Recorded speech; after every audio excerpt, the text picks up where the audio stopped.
city breathed around him, relentless and unyielding. Horns blared, voices collided, notifications chimed like alarms in the distance. Yet within his chest, another storm raged, quieter, insidious, but no less dangerous. Thoughts darted like sparks, unfinished tasks, fleeting desires, self-doubt. Every impulse pulled him in a different direction. He moved through his apartment mechanically, pouring tea as if on autopilot, listening to the chaos outside without truly hearing it. It was in this fractured space that he first met the mentor, a figure whose presence seemed to bend the chaos rather than resist it. The philosopher's eyes were steady, the voice calm, carrying an authority born of countless battles with the same distractions that consumed the young man. "Your enemy is not outside," the mentor said, voice low, precise. "It lives here." He tapped the temple, and again over the heart. "Until you master this battlefield, the world will always defeat you." The lesson began simply, deceptively so. Sit, observe, do nothing else. The young man resisted immediately. Sitting still felt unnatural, almost painful, like trying to hold back a river. His mind rebelled, hurling reminders of tasks, impulses, regrets. Restlessness became agitation. Agitation became anger. Anger became self-doubt. "I can't focus," he confessed, voice tight, hands trembling slightly. "Focus is not forced," the mentor replied. "It is cultivated." He guided him to notice each thought as it arose, to observe without judgment, to acknowledge the distraction, and let it pass like clouds over a mountain peak. The metaphor was simple. The storm outside does not touch the peak if you stand above it. Yet the mind, untamed, made the metaphor a battlefield. Thoughts did not drift. They attacked. Ego whispered, "You are failing already." Fear added, "You will never control this chaos." And desire tugged, "Check your phone. Answer that message." Science, the mentor explained, corroborates the struggle. The brain seeks patterns, craves novelty, and reacts to stimuli, what he called attentional pull. Distraction is a biological process, not moral weakness. But awareness, deliberate observation, and repeated practice strengthen the neural pathways of focus. "Each time you notice a thought without acting," he said, "you are rewiring the mind. Each pause builds a fortress around your attention." Minutes passed like hours. Each breath was a tiny victory. Each wave of resistance, a teacher. The young man realized that chaos had always existed within him. It had simply been ignored, allowed to shape his choices unconsciously. The meditation was less about emptying the mind and more about understanding it, mapping its patterns, naming its intrusions, confronting its impulses with calm clarity. When he finally opened his eyes, the city seemed unchanged, yet he felt different. A subtle quiet had emerged, not silence, but presence, the awareness of chaos without surrendering to it. It was only the beginning, the first crack in the wall of distraction, yet it was enough to hint at the path ahead. The mentor's voice broke the silence. "Today, you have seen the storm. Tomorrow, you will learn to navigate it." Transition line toward Chapter 2. The mind may tremble under distraction, but stillness becomes the edge that transforms chaos into clarity. The next day, the mentor increased the challenge. The young man was asked to continue observing his thoughts, but now amidst subtle disturbances. The soft hum of the city, a stray conversation drifting through an open window, the constant ping of reminders on his own phone. The goal was simple in instruction, but brutal in practice. Remain aware, anchored in the present, while everything inside and outside sought to pull him away. Initially, he faltered. Each notification became a tug on his consciousness, every memory a chain threatening to drag him under. His body stiffened, impatience seeped into his veins. The mind, as the mentor had warned, is a wild river. It refuses to calm without deliberate effort. He realized that the storm was not the external chaos. It was his reaction to it. The city did not force him to react. He did unconsciously through habit. The mentor introduced a method, the mental pause.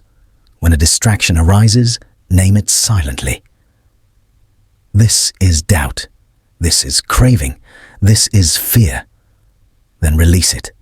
Do not chase it. Do not suppress it. Simply acknowledge and return to the breath, to the present task. Neuroscience calls this metacognition, the ability to observe your own thought processes, to disengage from automatic reactions. The young man felt its subtle power. Each pause lengthened his attention span. Each acknowledgement sharpened his awareness. Hours passed. Sweat gathered on his brow, not from exertion, but from mental strain. Every urge to check his phone, to respond, to act, was a micro-battle. And yet, with each micro-victory, a subtle sense of mastery grew. The chaos within remained, but its voice weakened. He was no longer entirely at its mercy. By afternoon, he practiced deliberate focus on a single, ordinary task, arranging books on a shelf.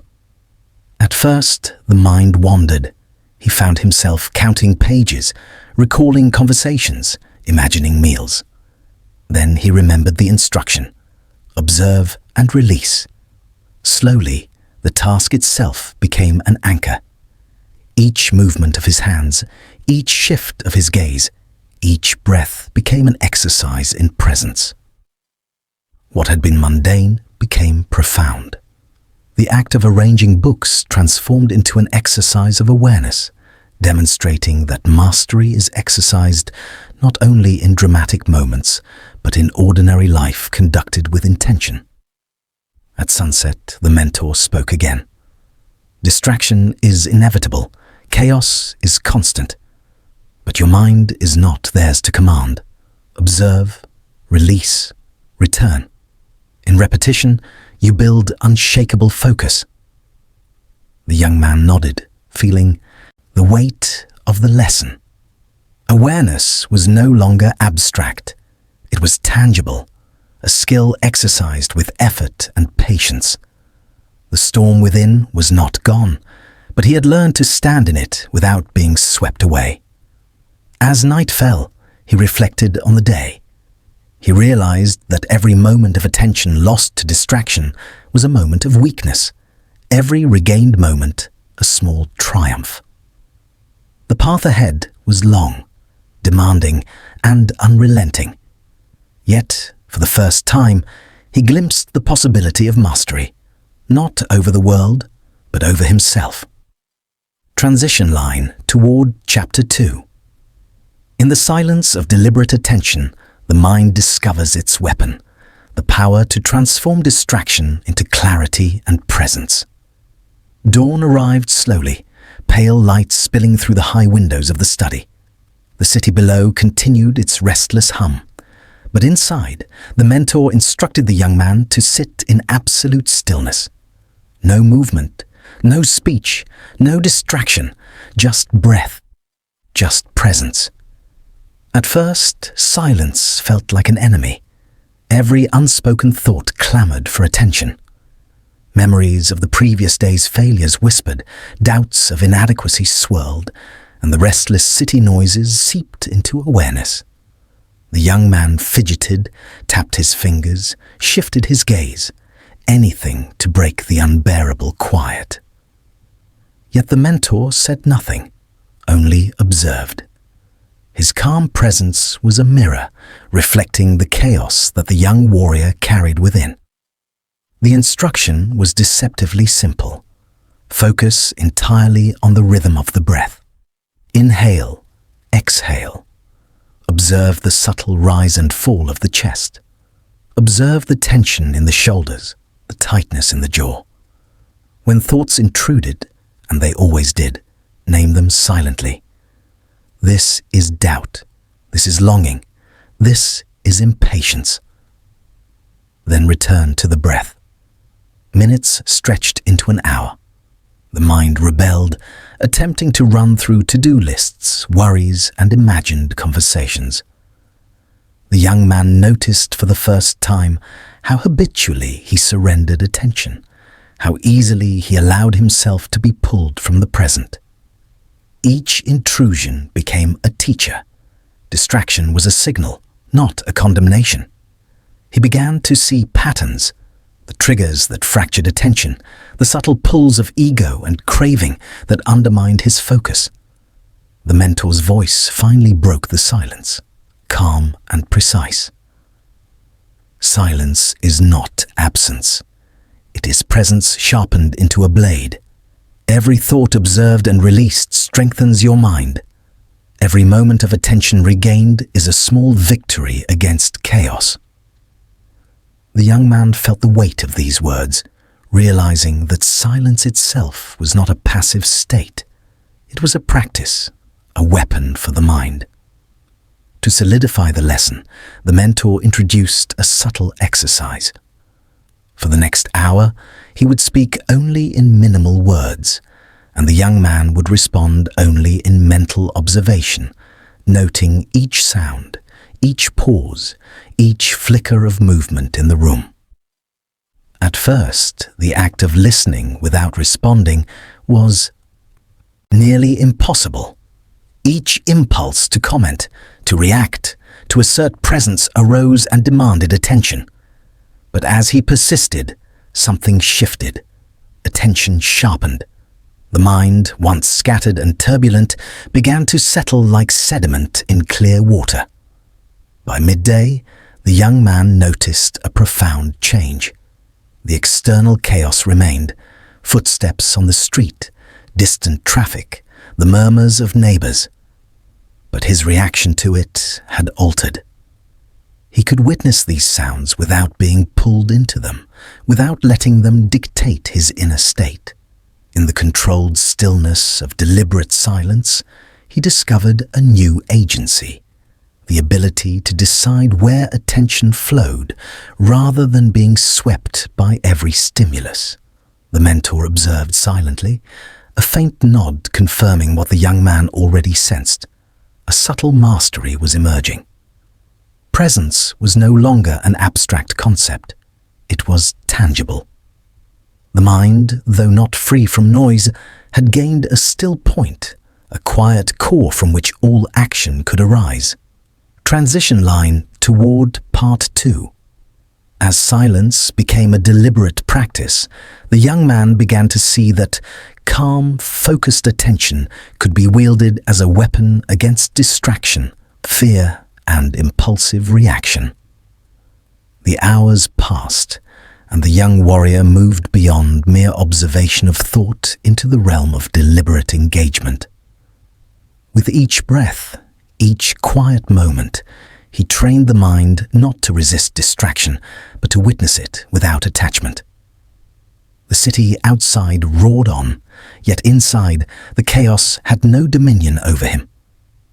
The mentor introduced a subtle variation, slow, deliberate movement paired with silent awareness. The warrior lifted a cup of tea, feeling the weight, the texture, the warmth, each sensation magnified by attentive presence. Even the simple act of standing, of shifting from one posture to another, became an exercise in focused control. With every gesture, he realized how often he moved on autopilot, how mechanical his actions had been, divorced from awareness. This practice revealed that presence was not confined to meditation. It could extend to every motion, every decision, every interaction. Yet the true test came unexpectedly. A sudden knock at the door, the chatter of a messenger entering, even the jarring clang of a dropped metal pot. Each intrusion threatened to pull him from his calm. Old impulses rose: irritation, distraction, the urge to react. But now he simply observed. He felt the emotional spike, acknowledged it, and returned to the still point within. Fear, anxiety, and frustration were no longer tyrants. They were signals, offering insight into the mind's vulnerabilities. By the evening, a remarkable transformation had begun. He noticed that thoughts of doubt no longer hijacked his attention. The inner chatter, once incessant and invasive, now flowed past like leaves on a river, acknowledged and released. In the quiet, he discovered the paradoxical power of surrender. The less he clung to fleeting impulses, the stronger his presence became. Silence had become his instrument, sharpening clarity and fortifying the mind against the relentless pull of distraction. The mentor's words resonated with the rhythm of the young warrior's breath. A mind disciplined in stillness is a mind free in action. The warrior who masters silence wields the most precise weapon, himself. It was not mastery of the external world he sought, but mastery of the unseen battlefield within. Each moment of disciplined attention was a victory, each act of calm observation a small conquest over the disorder that had dominated him. By nightfall, the young warrior could sit amidst noise, sensation, and obligation, yet remain unshaken. The lessons were clear. Silence is not absence. It is power. Presence is not reaction. It is intention. And distraction, once a persistent enemy, had become a teacher, guiding him toward deliberate, conscious action. The warrior understood that true control did not come from removing chaos, but from cultivating the inner stillness capable of commanding it. Transition toward Chapter 3. With silence, now a cultivated weapon, the young warrior was ready to confront the deeper forces that disrupted his mind. Temptation, ego, and the subtle pressures that tested his attention at every turn. Dawn spilled over the quiet study, painting the walls with pale gold. The young warrior rose, already aware that mastery required more than silence. It demanded vigilance. The mentor, seated with calm authority, observed him with eyes that missed nothing. "Distraction is visible," the mentor said, voice low. "But temptation and ego hide in shadow. They are subtler, more insidious. To conquer them, you must first recognize them, not with judgment, but with clarity." The first exercise was deceptively simple. A table laid with tasks, each more appealing than the last. Sweet treats, texts from friends, and small diversions called to him. His impulse was immediate, a pull toward indulgence, toward the comfort of distraction. But the mentor had arranged a silent rule. He could observe, but not act.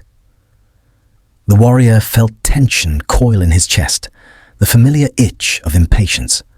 This was not boredom. It was confrontation. He realized that temptation had always been accompanied by the ego's voice. "You deserve this. You are tired. One choice will not matter." Through breathwork, he centered himself. Each inhalation pulled awareness into the present. Each exhalation released the urge to act. Thoughts of reward, recognition, and avoidance flickered, yet he did not follow them. Slowly, the warrior began to see a pattern. The mind amplified desire through expectation, fear, and imagined necessity. Ego inflated the importance of a fleeting impulse, convincing him it was urgent, essential, unavoidable. And yet, as he continued to observe, a subtle shift occurred. The impulse lost its authority, its grip on his attention weakening with every conscious breath. The mentor guided him to reflection. Observe the ego not as enemy, but as student, he instructed.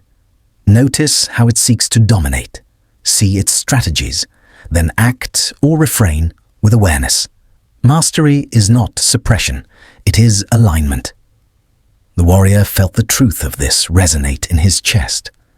By resisting immediate gratification, he discovered that attention itself could be strengthened. Discipline was no longer imposed from outside. It had begun to emerge from deliberate choice.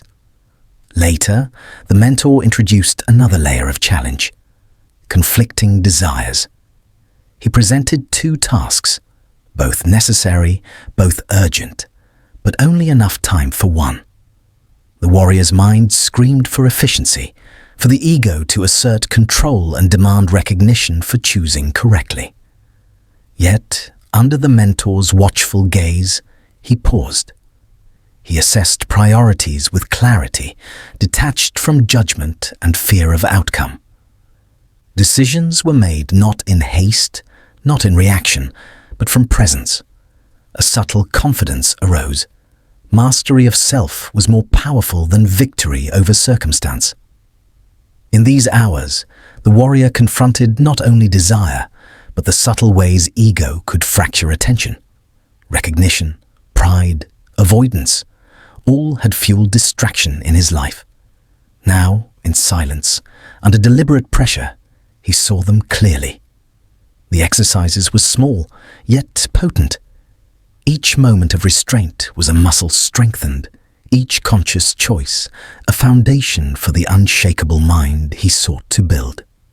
By sunset, the young warrior recognized the first victories of Stoic discipline. He had not removed temptation or silenced ego. They remained. But he had observed, acknowledged, and chosen consciously. In doing so, he had shifted the balance. The inner world, once reactive and scattered, began to feel aligned, capable, and resolute. Presence was no longer occasional. It had begun to take root, subtle but firm, within every thought, every impulse, every choice. Transition toward Chapter 3, Part 2. With the lessons of temptation and ego taking hold, the warrior now faced the greater challenge: integrating disciplined presence into the continuous flow of life, where distraction and impulse are constant and relentless. Night fell over the study, cloaking the room in a quiet tension. The warrior, still seated, reflected on the day's trials. Each temptation resisted, each impulse observed, had revealed a deeper truth. Mastery was not about denial, but deliberate choice. The mentor's voice echoed in his mind. The mind seeks comfort. The ego seeks recognition. Neither can be destroyed, only understood and directed. To deepen the practice, the mentor introduced a controlled sparring session. This was no ordinary test of skill. It was a trial of attention under pressure. Opponents moved unpredictably, each strike designed to provoke instinctive reaction. The warrior felt the familiar rise of ego, pride, fear, and desire to dominate. Yet, he remembered the lessons of the day. He observed the impulses as if they were leaves drifting on a river, acknowledging them without attachment. Each decision, when to strike, when to retreat, was executed from awareness rather than compulsion. Through repetition, the warrior noticed an internal shift.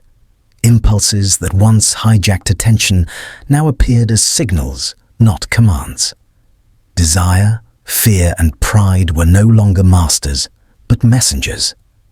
Muscles moved with precision, eyes tracked without tension, and the mind maintained a calm vigilance. The chaos within had become an instrument, its energy harnessed for deliberate action. The mentor then introduced layered exercises, mental puzzles combined with physical tasks, distractions interwoven with decisions of consequence. The warrior's attention was pulled in multiple directions, yet he found a rhythm. presence became a dynamic practice, flexible yet unbroken. Ego's voice persisted, but it was softer now, less urgent, less persuasive. The warrior acted not from reaction, but from alignment, each motion and thought part of a coherent whole. As the session ended, the mentor spoke with measured authority. Strength under pressure is the ability to remain undisturbed by the storm within. Observe temptation, recognize ego, do not obey blindly. Let your mind act with reason, your spirit with calm, and your body with precision. The warrior felt a profound recognition. Control over distraction and ego was not a destination, but a continual practice. Every moment offered the opportunity to choose presence over reaction, clarity over impulse. By night's close, the warrior sat quietly, breath even, muscles relaxed, mind alert. The lessons of temptation and ego had become tangible. Distraction was not an enemy to destroy, but a phenomenon to master. Ego was not a tyrant, but a tool to guide disciplined action. Each trial, each observation had fortified attention, sharpened presence, and cultivated resilience. The final insight of the day was subtle, but undeniable. True mastery arises not in absence of temptation, but in the conscious choice to act with awareness despite it. Distraction no longer ruled him. Ego no longer dictated action. He had taken the first real step toward the disciplined mind, one deliberate choice at a time. Transition toward Chapter 4. With ego and temptation acknowledged and harnessed, the warrior now turns to the integration of disciplined focus into the unrelenting rhythm of daily life, where every moment becomes an opportunity to strengthen presence and sustain mastery. Morning light filtered through the narrow window of the study, catching dust motes that floated lazily in the still air. Outside, the city buzzed. Horns, footsteps, distant shouts. But inside, the warrior sat in calm observation. The previous lessons on distraction, temptation, and ego had left their mark. Yet true mastery demanded more than insight. It required integration, a continuous application of awareness to the savut rhythms of life itself. The mentor entered silently, his presence steady like a mountain.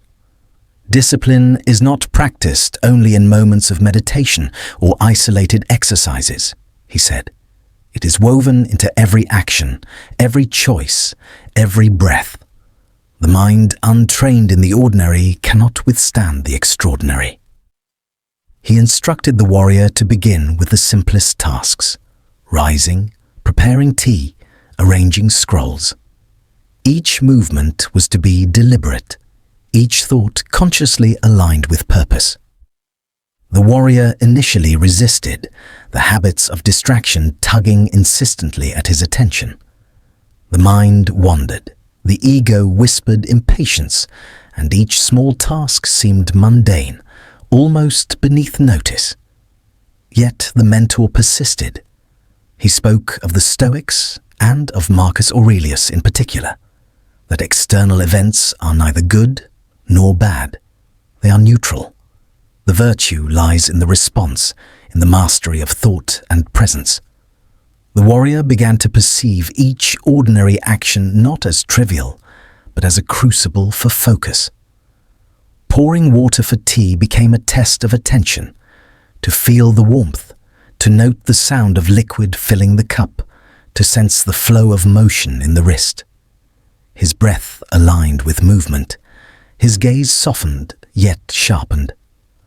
Distraction arose, as expected, but each time it was met with gentle acknowledgement and returned attention.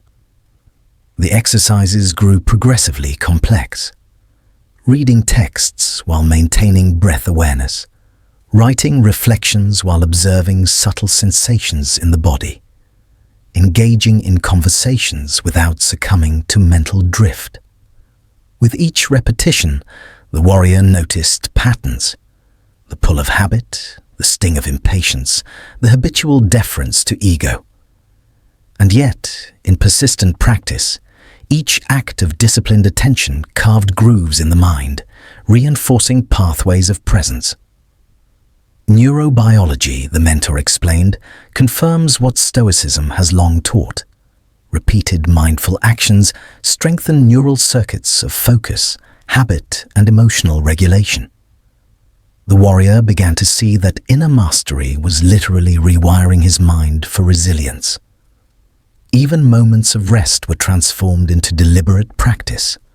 Breathing consciously while reclining, noting the rise and fall of the chest, observing thoughts as clouds drifting across the sky of consciousness.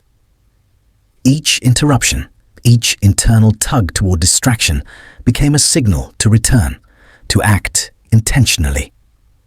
Slowly, life itself became the dojo. Presence was no longer confined to formal exercises. It emerged in daily routine, in sustained attention to the ordinary, the repetitive, the unavoidable. By the end of the morning, the warrior felt subtle yet profound shifts. His mind, once scattered, was steadier. Impulses, once overpowering, were tempered by awareness. Attention, once fragile, had become trainable and enduring. The mentor's words echoed. True discipline is invisible. It is not measured by triumphs, but by the unbroken application of presence to the smallest tasks. Here lies the foundation for unshakable strength. Transition toward Part 2. As the warrior extends this discipline into the challenges and distractions of real life, the ordinary transforms into a proving ground, and each conscious action solidifies the inner strength necessary to face chaos without compromise. Afternoon arrived with the city still pulsing outside, yet the warrior's inner world remained composed.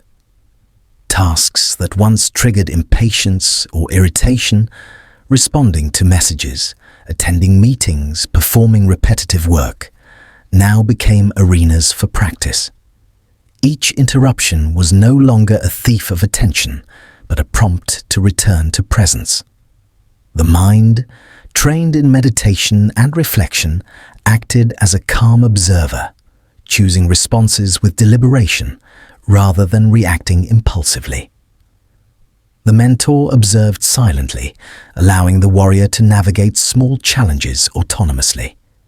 He knew that mastery could not be forced, it had to be lived. The ordinary is the proving ground, the mentor finally spoke, his voice soft yet penetrating. The tests are everywhere, in conversations, in duties, in the moments you wish to ignore.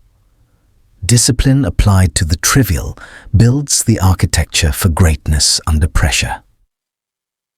Each word resonated with the warrior, who now saw that the same principles that tamed the mind in the quiet study could be applied amidst the ceaseless noise of the world.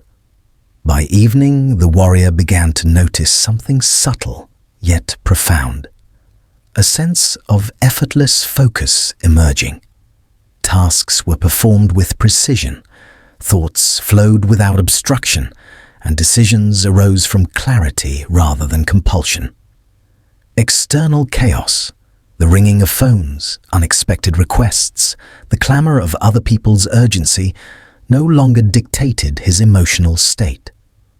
The warrior recognized that presence was a shield, discipline a steady anchor in a sea of distraction. Neuroscience aligns with this ancient wisdom. Deliberate attention strengthens prefrontal circuits responsible for executive control, emotional regulation, and sustained focus. The Stoic exercises were not mere philosophy. They were functional training for the brain, forged through practice. Nightfall brought reflection.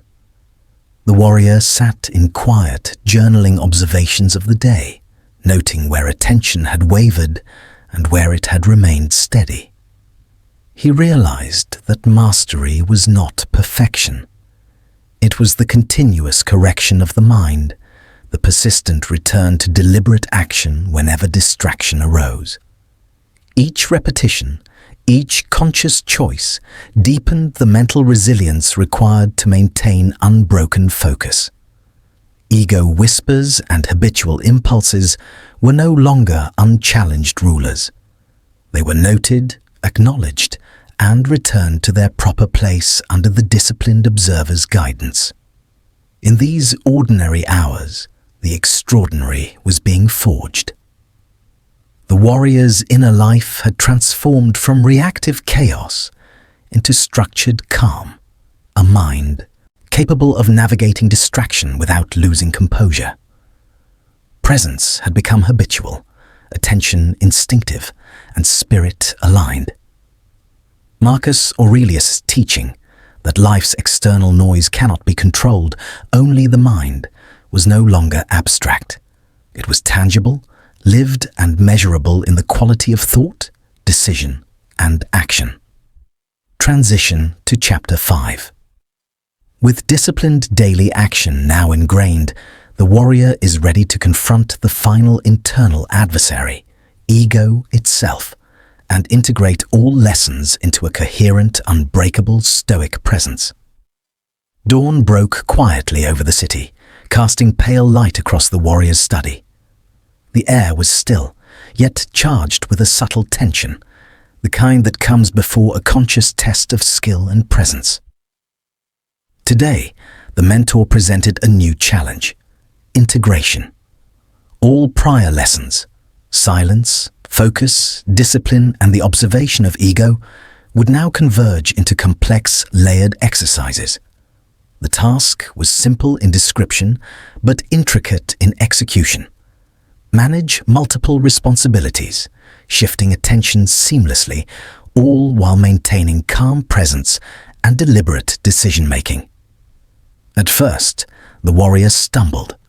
Notifications arrived in rapid succession, colleagues requested input, and conflicting priorities tugged at his attention.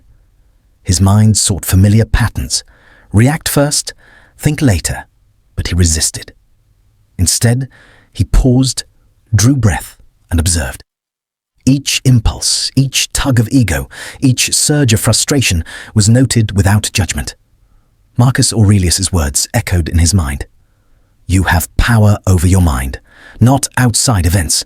Realize this, and you will find strength. He began to act not from compulsion, but from alignment, choosing responses based on reason and awareness rather than habit. The mentor walked quietly behind him, watching as the warrior navigated these pressures. Small victories emerged: a measured response to an email, a calm conversation with a colleague, a focused completion of a tedious task. With each conscious action, the warrior felt energy shift.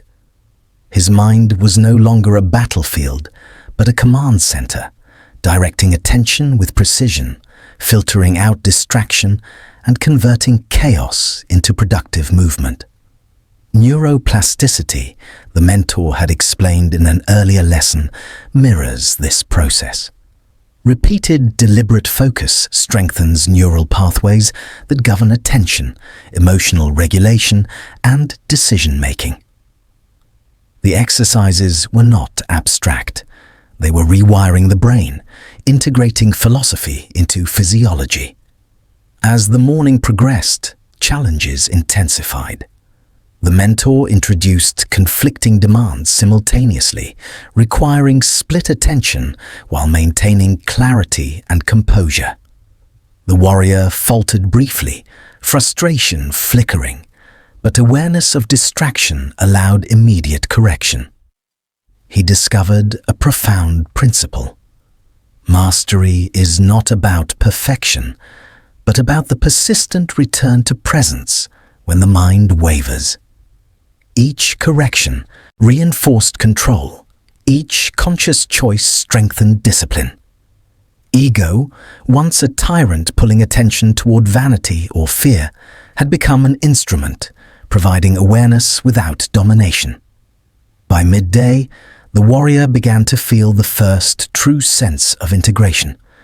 Thoughts, emotions, and actions flowed in concert. External chaos persisted. The city hummed, voices called, obligations pressed. But his internal rhythm remained unbroken.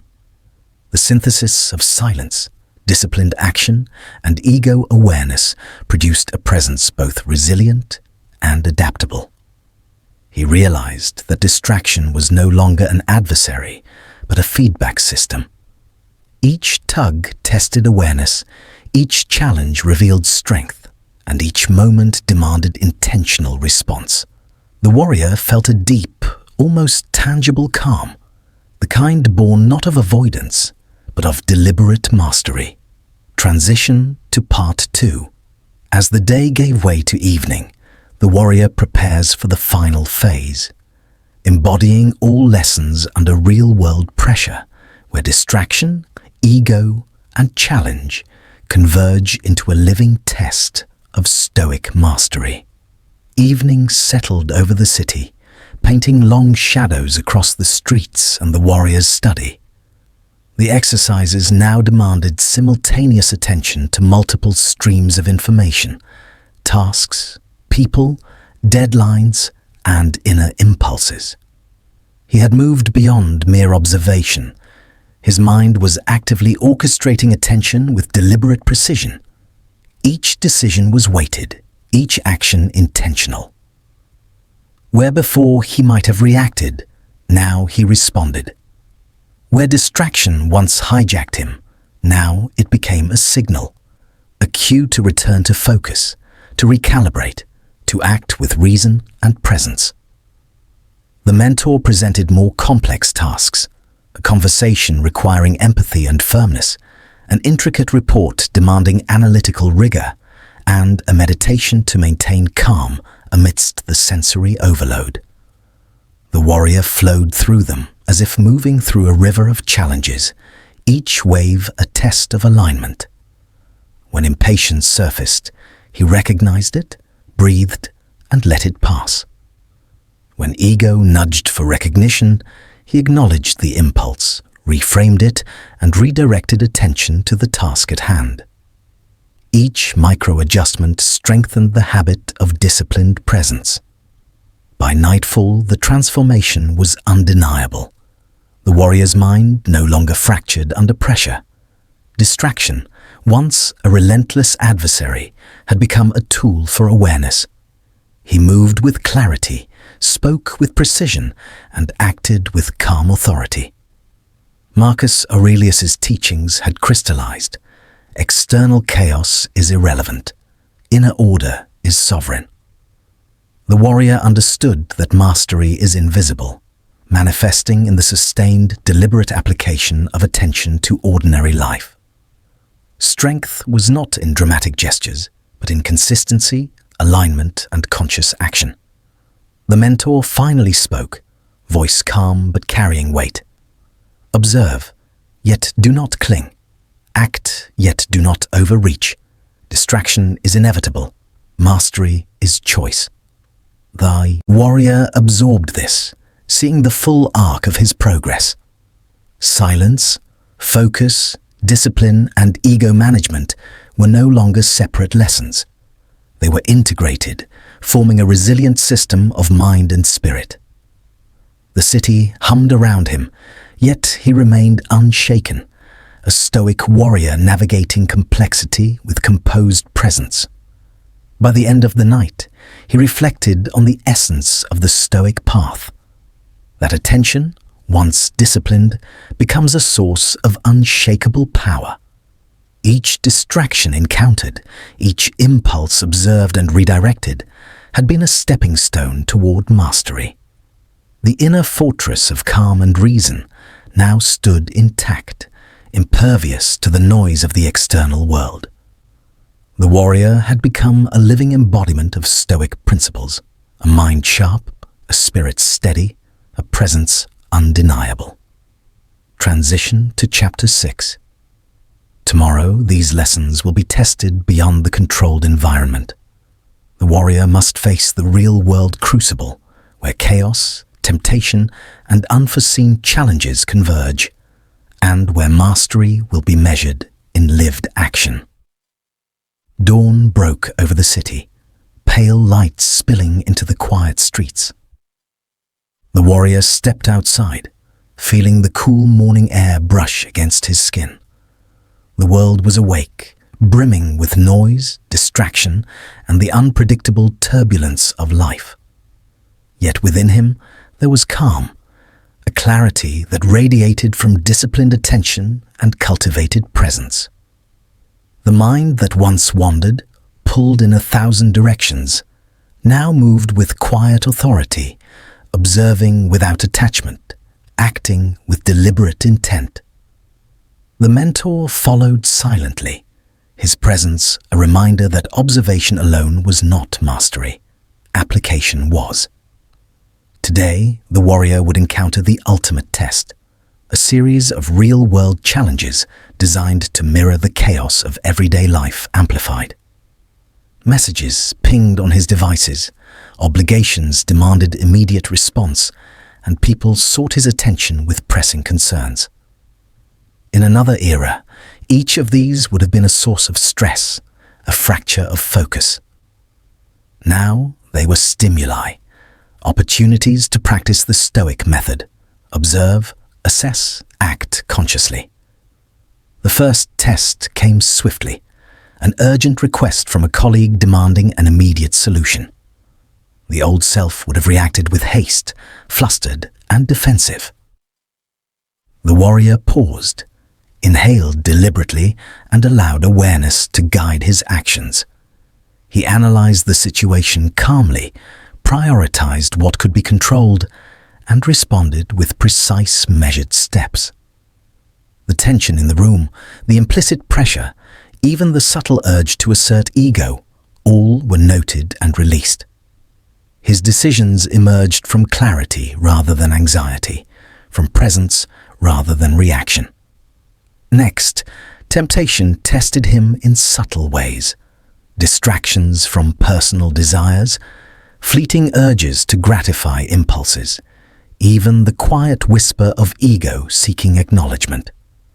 The warrior acknowledged these currents of thought, but did not obey them. Each moment of resistance reinforced the internal structure of discipline. The mind, once fractured, now operated as a unified field, attention flowing seamlessly from one task to another, guided by reason, insight, and presence. Marcus Aurelius's teachings echoed silently. You have power over your mind, not outside events. Realize this, and you will find strength. As midday approached, the cumulative demands grew heavier. Emotional currents, social pressures, and unforeseen complications converged. Yet the warrior remained unshaken. He observed fear without fleeing, managed anger without repression, and acted decisively without haste. Each breath aligned body, mind, and spirit. The chaos of the external world became a stage on which inner mastery could perform. By late afternoon, it was clear the warrior had embodied the Stoic ideal. Presence was no longer a practiced skill, it was a state of being. Distraction was not vanquished, but it no longer dictated action. The spirit had become resilient, the mind precise, the inner life sovereign. The mentor's gaze held quiet approval, knowing that the lessons of silence, discipline, and conscious action were no longer theoretical, they were lived. Transition to Part 2. But true mastery is proven not in calm conditions alone. It is measured in moments of acute pressure, where the mind, body, and spirit must act in unison against chaos, temptation, and fear. Do you want me to continue with Part 2? Evening descended, bringing longer shadows and the weight of accumulated trials. A sudden crisis arose. A miscommunication threatened a critical outcome. Notifications buzzed relentlessly, Voices clamored for explanation, and a subtle panic began to spread among those involved. The untrained mind would have fractured under this pressure, reacting impulsively, chasing every problem, surrendering to anxiety. But the warrior's inner landscape was different now. Calm, deliberate, unshakable. He surveyed the chaos as if it were a landscape to navigate, not a storm to fear. He inhaled deeply, centering each thought, each movement, each word. Distraction arose. The temptation to react emotionally, to prioritize speed over clarity, to yield to ego. But each impulse was noted, named, and released. Presence acted as both lens and compass. He saw clearly what could be influenced and what lay beyond control. Actions were decisive, measured, and strategic. His team, initially unsettled, began to mirror his calm, responding not to panic, but to clarity. The warrior had become a conduit for disciplined attention. As the hours unfolded, successive challenges tested his endurance, urgent decisions, conflicting priorities, interpersonal tension. Every trial was a reminder that true mastery is not in isolated skill, but in sustained presence under pressure. Fatigue whispered for shortcuts, for compromises that once would have been his reflex. Yet the warrior remained aligned, moving with deliberate rhythm, each action purposeful, each decision considered. Ego no longer sought applause, fear no longer dictated response. Instead, awareness, reason, and practiced discipline guided every step. Night fell, and with it, the final reflection. Alone, the warrior sat in quiet, reviewing the day's trials. He recognized the transformation. The once scattered mind now operated with precision. The restless spirit now moved in harmony with disciplined intent. Distractions that once felt insurmountable were now opportunities for mindful action. Every interruption, every temptation, every unforeseen complication had become a teacher rather than a master. Marcus Aurelius's principles were no longer abstract, they were embodied. Waste no more time arguing about what a good man should be. Be one. The mentor approached, silent and steady. No words were needed. The day had proven the lesson. The mind disciplined, the spirit aligned, and attention mastered can withstand any external chaos. The warrior had become unshakable, not through removal of challenge, but through mastery of self. Presence was no longer practiced, it was lived. Strength was not displayed, it was enacted. The chaos of the world had been transformed into the crucible in which unbreakable inner power was forged. In the quiet city streets, under the soft glow of lanterns, the warrior rose. Every movement was deliberate, every thought aligned. The day's trials were behind him, yet he knew mastery is lifelong, an ongoing engagement with distraction, ego, and fear. Still, in this moment, he stood as a stoic warrior of the mind, a figure unbroken, composed, and entirely present. Lesson: disciplined attention, presence, and alignment with reason transform distraction and chaos into mastery, forging a mind and spirit that are unshakable.